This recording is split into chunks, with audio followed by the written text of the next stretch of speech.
Hello, welcome to another McLaren Fans podcast. It's now June. It seems like ages since we've done one. Say hello, Sarah. Hello, Sarah. Say hello, Andy. Hello, everyone. Excellent, excellent. We've got quite a few things on the agenda today, so um, let's get cracking. First of all, just a quick update. How good were those two episodes with Matt? They went down pretty well, and yeah, it was great to talk to him, wasn't it? So nice to have him just come on and freely just talk, not worried about what he was saying. He wasn't conscripted to come on our show at all. We haven't paid him for advertising. It's just he came on and just had a chat. It was lovely. Yeah, it was brilliant. That's the best thing about Matt. He's the ultimate storyteller, and as we said on the podcast, we've experienced that when we've been to MTC, haven't we, Andy D? But Matt's so good at telling you about the history, even through his on this day tweets. And yeah, there are other messages that having Matt on, it was important to discuss. It was important to make sure we covered.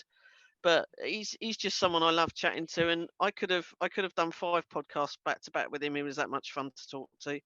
So yeah, I hope everyone enjoyed it and felt like we did that some of the stories he had to tell were very important. Yes.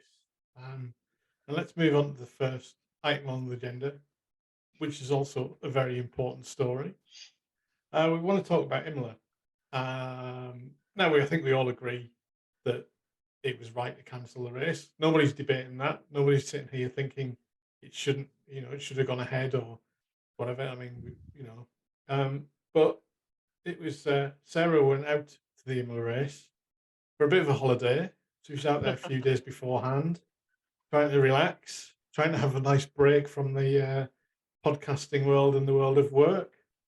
And it was a little bit more stressful than you probably imagined, wasn't it, Sarah? Damn right it was. So I'd been aware that there'd been some flooding in the region a few weeks earlier, and I'd contacted the people that we were renting a house from, and they'd said to me there were no problems anymore. I'd be perfectly fine. And I was checking the weather and stuff, and I knew it was going to rain a bit, but I don't think anyone expected that 1 month's rainfall would fall in 36 hours. Also, the ground was quite hard, which I think had, from what I've heard from people since, led to the water just running down the mountains, down the hills, which caused some of the flooding problems. But yeah, just to summarise, we flew out on the Monday and landed at Bologna Airport and picked up our hire car and drove off to our little retreat, which we thought was going to be really quiet and really beautiful, just on the Tuscany Emilia Romagna border. And we got there quite late at night, so we knew we were going uphill, but let's just say I didn't quite see what the view was like. I spent the night in our little house, which was quite cozy, lovely view outside. And then when we woke up in the morning, it was raining. So we decided that because we'd had a lot of traveling and before we traveled, there'd been a lot going on at home, we'd just spend a day chilling out and doing stuff. And it was raining really heavily. And I posted a video on Facebook, and I remember someone putting, "Oh, you've picked the wrong place to go on holiday." But what I wasn't aware of at this point was what was going to be going on in the rest of the area. We lost electricity and Wi-Fi and all phone signal later that evening, and sat by candlelight and made a joke about how romantic it was. Then we got in the car and tried to go down to the village to go and get some food, and that's when it hit us that we were stuck. The road was washed away in many places. There were trees that were blocking the roadway. As Nick was trying to drive, the wheels were spinning up and the car was just wiggling about all over the place. And we had a hillside one side and a sheer drop the other, and it was only just wider than the car. So we suddenly realised we weren't going to be able to get out. Ended up reversing this car back with me walking up the road helping him, and even that was scary. So we went to bed that night pretty frightened. The rain was still coming. We could see water running down the hillside right next to the bedroom we were sleeping in. And we got up at daylight, 6 a.m. in the morning, packed our bags and walked out and left our car there because we didn't know what to do. And we ended up staying with the lady who owned the whole estate that these properties were on. and other tourists were there as well. There were 4 German people there with us. There was a Dutch guy. So yeah, we ended up being stuck there with no power for the first couple of days, and then the power did come back and the Wi-Fi. And all my phone did was go ding, ding, ding, ding, ding. Sorry, the race has been cancelled, Sarah. Sorry, the race has been cancelled. But what really hit me when I saw that was what the wide-reaching effect of what we were in the middle of in that area, what was actually happening. So we were up high, we were trapped. There was no way out. The bridges had been washed away. We could get down to the village, but no further. But all of the other roads around the area had all collapsed, all were blocked by mudslides, landslides. And as we were moving about trying to, look at where we could go, there was more mud just sliding down the side. It was terrifying. So yeah, on the Saturday we were airlifted out by the Italian authorities. so not the way I expected to get a helicopter ride, but yeah, basically that sums it up. We arrived on the Monday, and on the Saturday we were airlifted out by the authorities back to Bologna. Had numerous attempts to try and book new flights, but they were going to be £500 each. Ryanair would not negotiate, as I'm sure you all know what they're like. So yeah, we ended up then staying another couple of days and coming home on our original flights, just because it made no sense to pay a lot more money to come home 2 days early. So there you go. At times terrifying, but we were really lucky. 14 people died out there. I saw what happened in Faenza. I saw what the floods looked like. It was totally right that they cancelled the race, out of respect for the people that have died. And also because the ongoing situation in the region meant that there shouldn't be police marshalling people going into a racetrack, even if the floods at Imola had subsided enough for them to be able to work in the paddock. You need those emergency services and the authorities working in the right area, and there was an ongoing emergency there. The village we lived in stayed in is still mainly cut off. I've spoken to people out there, so that's still happening right now. So yeah, it was less about Formula One and more about making sure the people of that area are okay. As you say, like the Formula One statement actually said that we're going to let the emergency services do their real job, pretty much. Yeah. Go and save people, go and sort life out. And we're just a race, we're just a sport. We can wait a year. It's also like you see the Yuki Tsunoda pictures from the Yes. not Toro Rosso, sorry, AlphaTauri factory, where he's in the street mopping up and brushing off the mud. That's a lovely touch from him. I think so. I know there were a lot of the team there, and obviously he gets to make the photos because he's the driver. But I think in general, the team and the people in the area were there. But yeah, I just some of that mud that he was sweeping away. Nick's got a trainer full of that in the kitchen, because he accidentally stepped in it. It was just everywhere. And one thing I would say is I was on Sky News, and I've got a video of that I'll post if anyone wants to see it. The things I saw from the helicopter looking down, the mudslides, the houses that were just covered in mud, you won't believe it until you see a photograph. It's just shocking. So yeah, it was devastation on a large scale.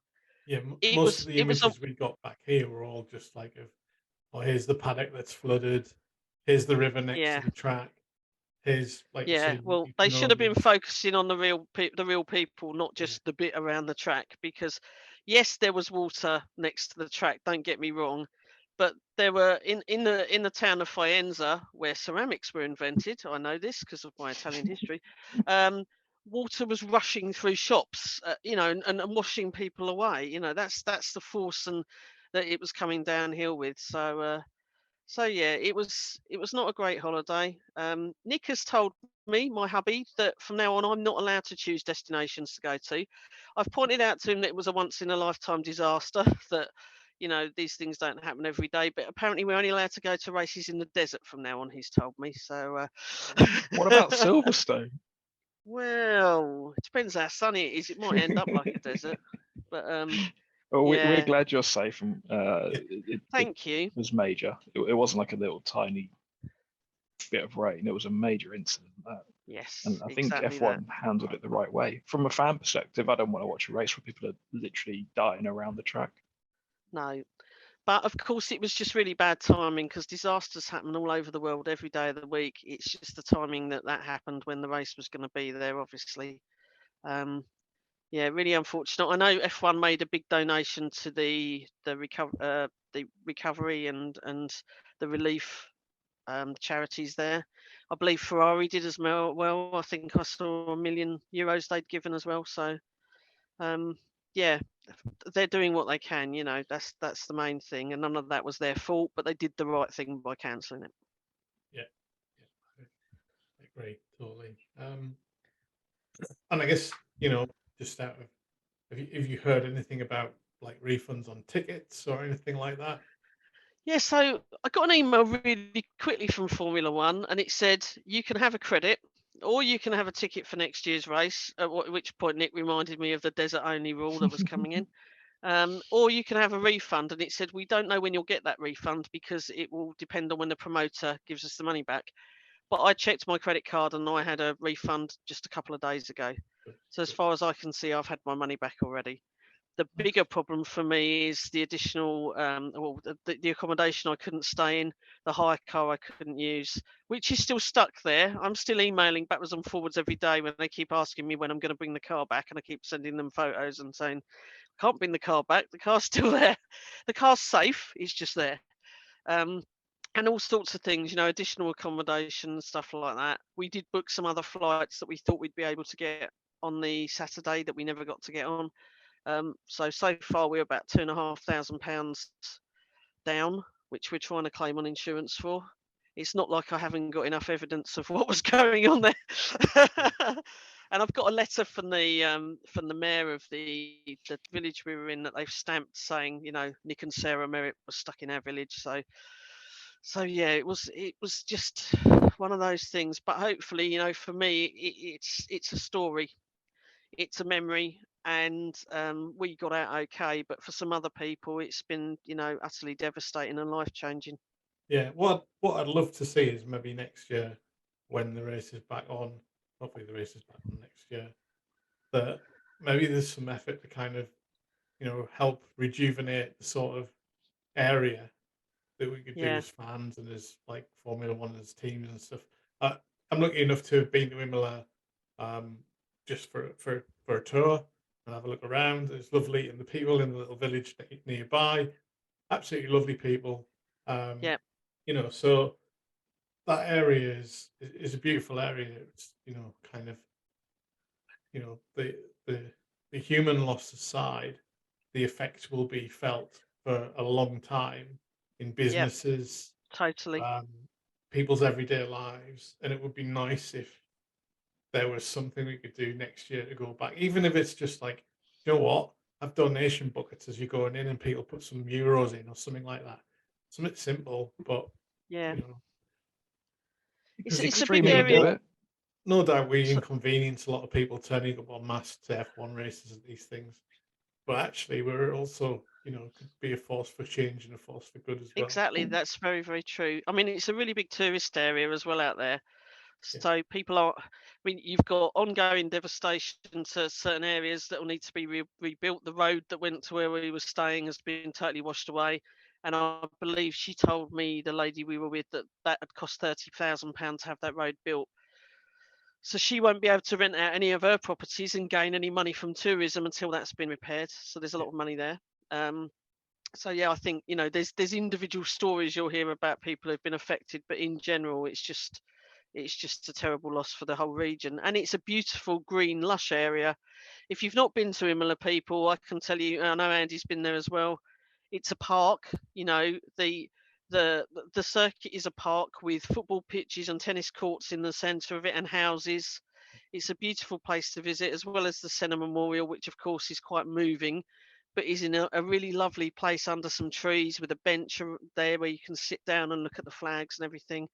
So it's just such a lovely place. If you think of your park near you in your nearest city that you like to go and visit or go to a park run at, imagine that, because that's basically what the Imola circuit is to the people that live there. It's their local park. No, there's a great idea. Park runs around F1 Park tracks. run. I don't know. It's a bit like Now I run the know a man track. who Yeah. could sort that out. Maybe I'll give No, him a shout later. so like Extreme E, every venue they go to, on, I think it's a Tuesday or Wednesday, the drivers and the team do environmental impact, positive environmental impact. So they go and work in dams, they do some work in the like environment. And you see Emma and Tanner every single time out there, and they're enjoying it, having fun. They're clearly smiling, enjoying it, doing a good environmental impact. So we could do that. Yeah. F1 should organise the same with the F1 drivers for Imola. It's how hard is it to say, let's not do press on Thursday, let's go do some good. Yeah. Right. 100%. There's a lot of things we can do. We're a force for change. And on that note, nothing to do with Imola at all. Can I just say as we go past, there should be more McLaren involvement in the I can't remember the name of the Twitter account now. Sorry, I'm having a McLaren moment. Fans now. Cast. That's a Twitter account that they should be more Not involved with. Not us. But yes, Racing Pride. Sorry. Just on the back of Racing Pride and on the back of when we talked about with Matt last time. Just be Yeah. careful, Andy, talking about gays and backs, because as honorary gay, we're allowed to talk about this. Well, you can talk. Well, okay. No, you've done a great thing. I'm only joking around because me. But you've done a great thing, and I think as an advocate, I think it's brilliant what you've done. Yeah, I think what the point I was going to make was that I didn't even realize there was a membership you could buy. I didn't know that you had to have a membership. No, not at all. So I am a gay man. I did not know there was a membership to Racing Pride as an entity. I follow Racing Pride on Twitter. I like what they do. I did not know that was a thing. And then I saw you post on Twitter that you signed up membership. I was like, why did I not know about this? Yes. You'd think we'd all know, wouldn't you? Especially we're talking about it with Matt as well, and yeah, it's an account I followed forever and a day. So how I didn't know about it either. But more importantly for this week was I saw Red Bull being announced as their newest people that had joined up with them and were being involved, and I was just so annoyed that it wasn't my team, it wasn't our team, it wasn't McLaren. So McLaren, listen up. Every team in the paddock should be part of Racing Pride. But I'm just annoyed at the moment that my team isn't. Well, Andy, for Racing Pride, is it expensive? What do you get? It's cost me £25 to join. Not much in the grand scheme of things. I've got access to some forums and other bits and pieces that are being given out. I'm sure there'll be other things that kind of come along, but actually, in reality, maybe there'll be like a membership pack where you get like a pin badge or something like that. Or the future, who knows? But certainly, the main thing for me was I'm not expecting anything back from it. It's more of a kind of right. I want to support my friends, colleagues, peers, who all should be able to go to races in any racing format without any prejudice, without any judgment, and without any fear. And that's the most important thing. And if joining up helps in a little way to do that and get that to happen a little quicker, then it's worth every penny. And do you know what? We love you for it. Yeah, we do, you big cuddly hunk of burning love. That's a lovely thing you just said. made me smile inside and out listening to you, because that's the bottom line. We don't care who you are, where you come from, what you're into. We love all of our friends around us, and everyone should be able to go out for the day together to a racetrack and watch something without fear of being mocked, taken the mickey out of, discriminated against. I mean, the only thing I can possibly add is that I know what it was like a few times when I've been to races and people have, Neanderthal man has sat down next to me and gone, "Oh, what do you know about motor racing, love?" And there's been a lot of anti-woman stuff. Yes, I bet you don't even know what DRS is. Well, I do actually. You know a lot more than they do. Yeah. Yes, exactly. And my knuckles don't track on the ground either. But there's a million different ways someone can be discriminated against. But what Racing Pride does is brilliant. They're looking at inclusion in motorsport.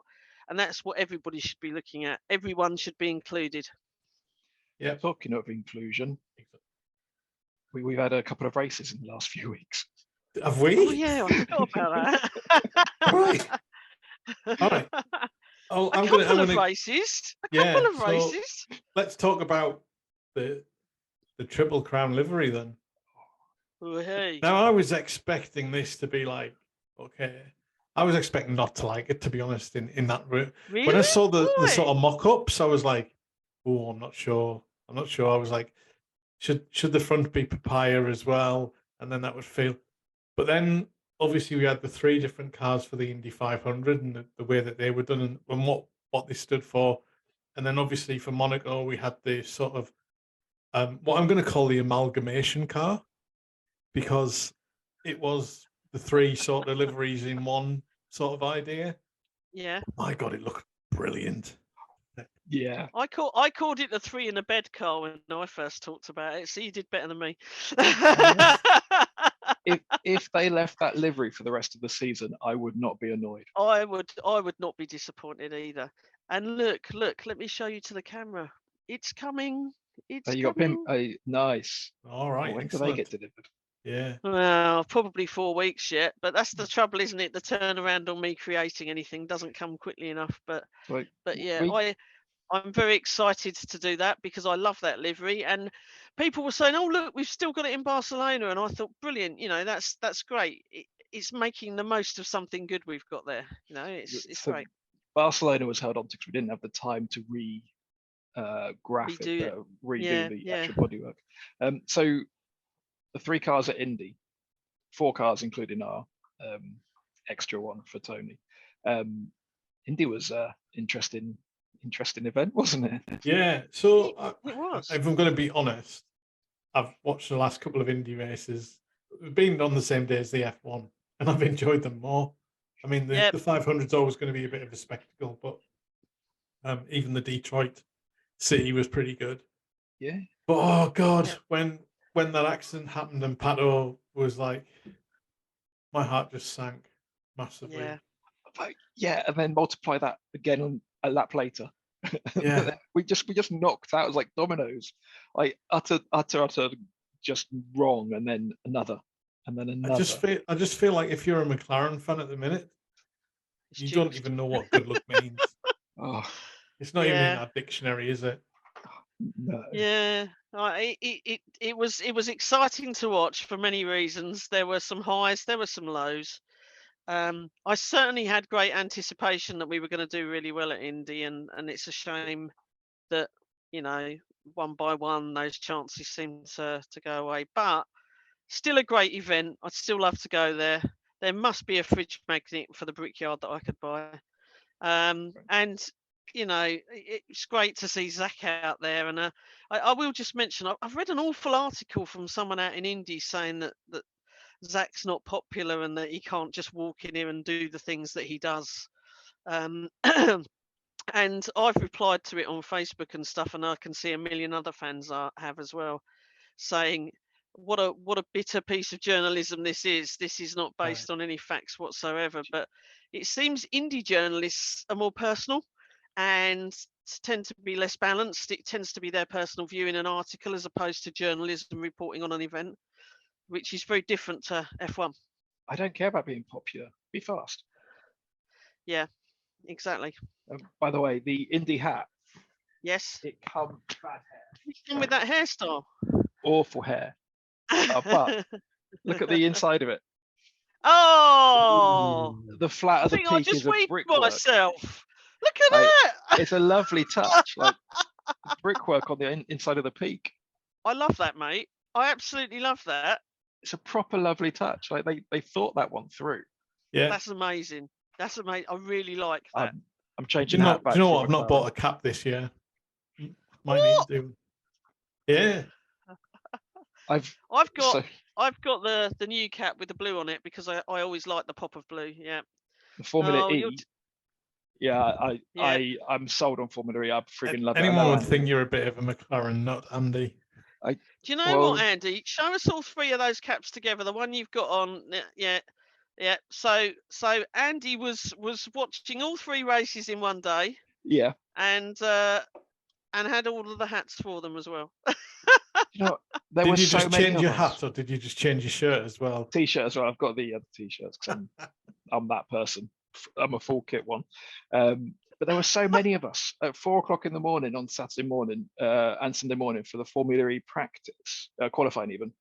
there were loads of people out there on Twitter. It wasn't just Yeah. us diehards. Were some of them not in the UK though? I don't know if follow that many people aren't in the UK, to be honest. Yeah. I've completely sidetracked what we were going to talk about. We're going to talk about Monaco, but yeah. Well, we're going to talk about has Monaco, Brickyard on it. Spain, and Indy, so we might as well have just, we might as well jump from one to the others.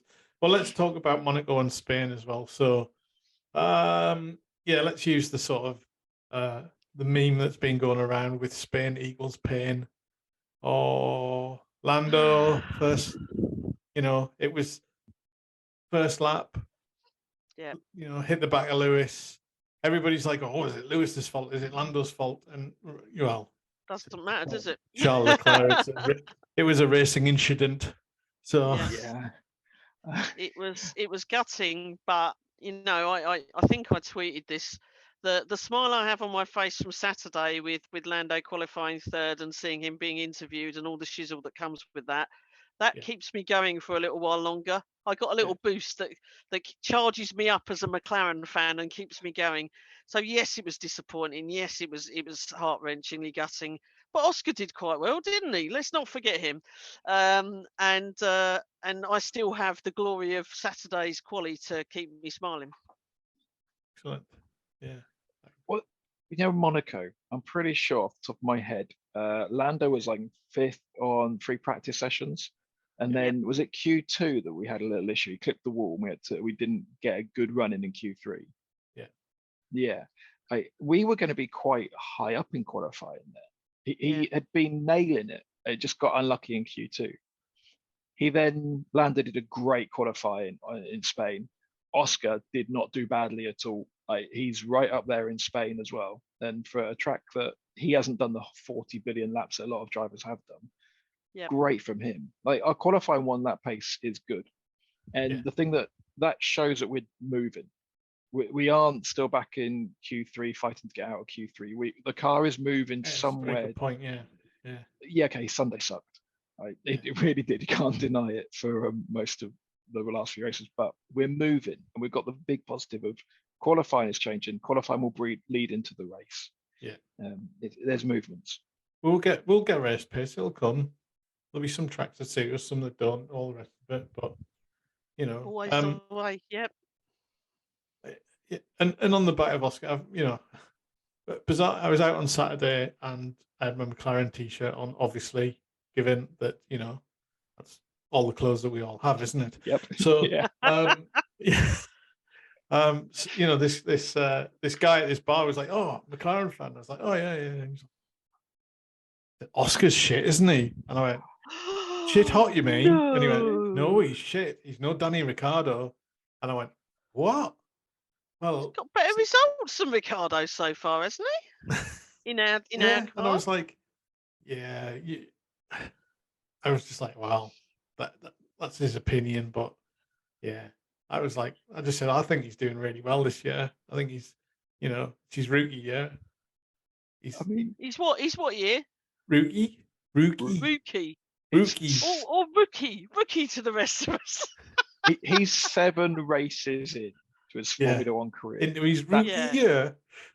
Give the boy a chance, for Christ's sake, How many wins did Danny Rick get? He got about 7 wins. Was it 7 or 13 off the top of my head? So it's like he's done as many races as Danny Rick's won.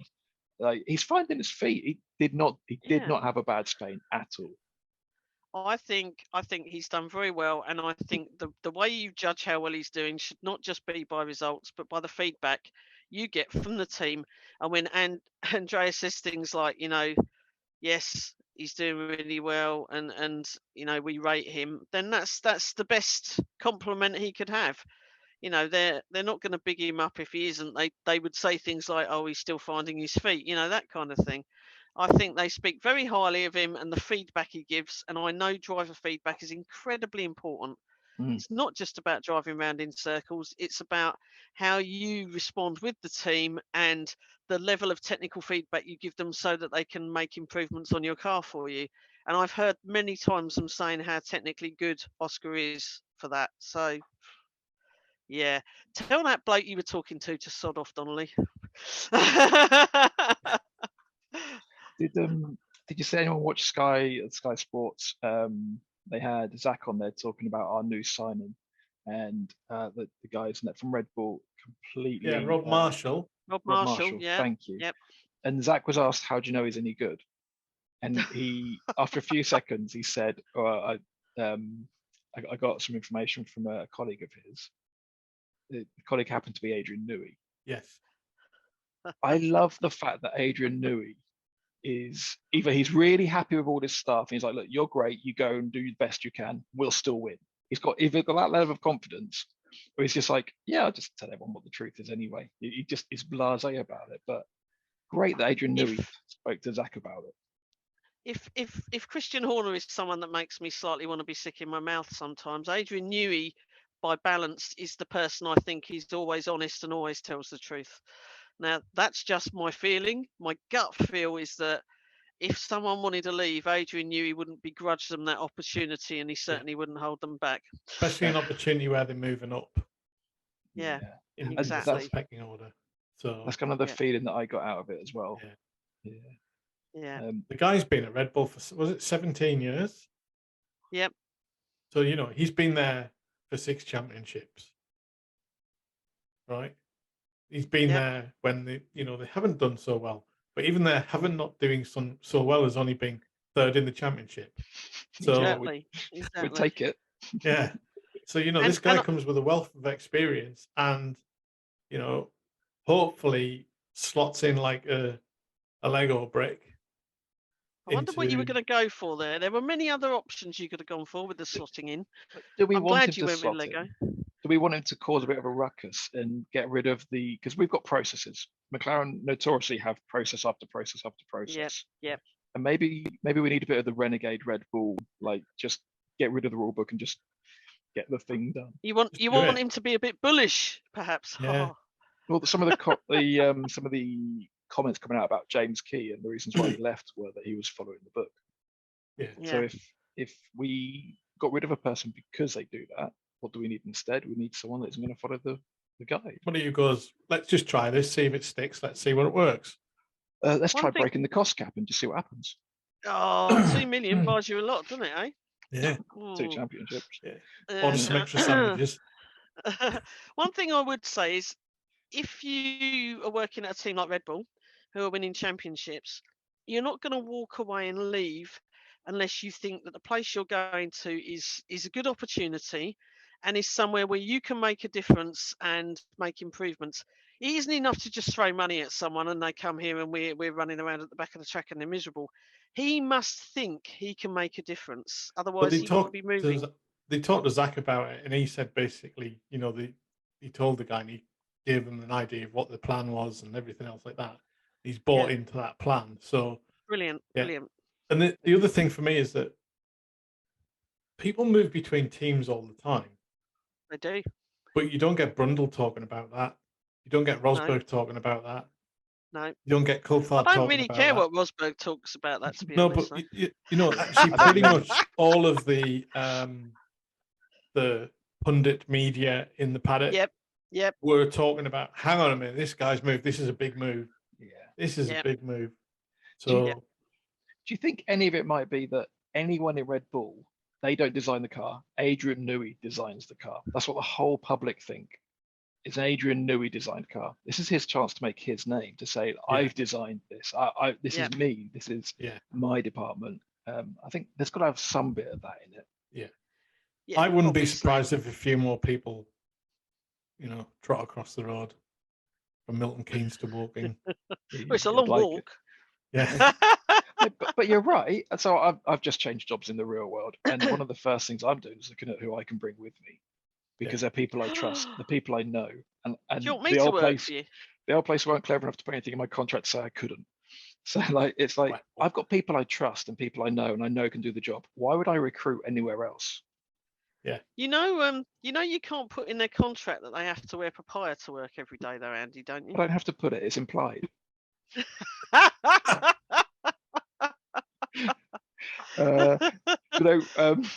Talking of papaya, I want to talk about the power of sponsorship, because the what sponsorship? The power of sponsorship. Right. Like, we are all wearing sponsor gear, and we've all got rooms full of sponsor stuff that we Yeah. buy And we're all because much we can. poorer for the value of it. Yep. So I found the Jack Daniels McLaren limited edition bottle online. Yeah. I was so happy. I don't drink Jack Daniels. I do now because they sponsor McLaren. It's a simple fact. Maybe that's not quite the message we want to get across with this one. Yeah. But Yeah. Yeah. Yeah. Well, can we run the car on it as well? Yeah, But we can. it's in all the local Asda stores, in our Asdas as well. Oh yeah. But they've It's now got in Tesco's and Sainsbury's. It's all there. Yeah, it's all not cheap. made They've it got a north to Leeds yet, I'll display. tell you that.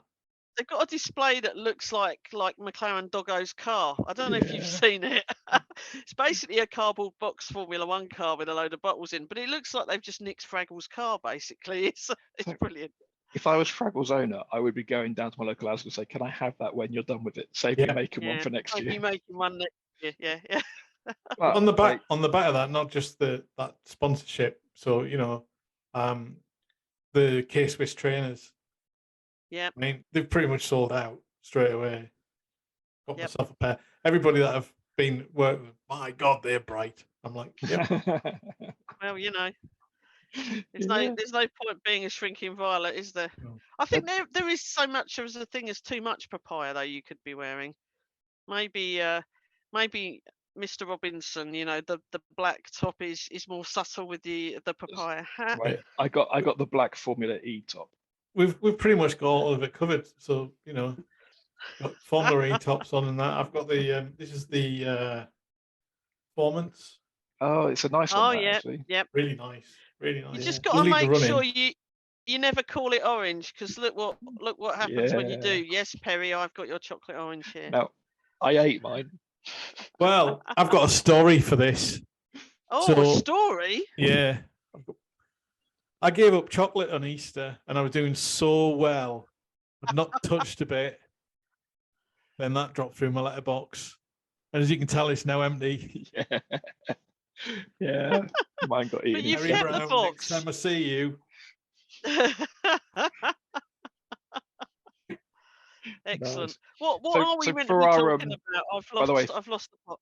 For our people listening and not watching, they were Terry's chocolate oranges that had it's papaya, not orange, written on them. It says Perry's sorry he said orange at the top, because in a previous podcast Perry referred to many things that should be called papaya as orange, and we're not part of the Orange Army or Max Verstappen fans, so we were very clear that it's papaya. Yeah.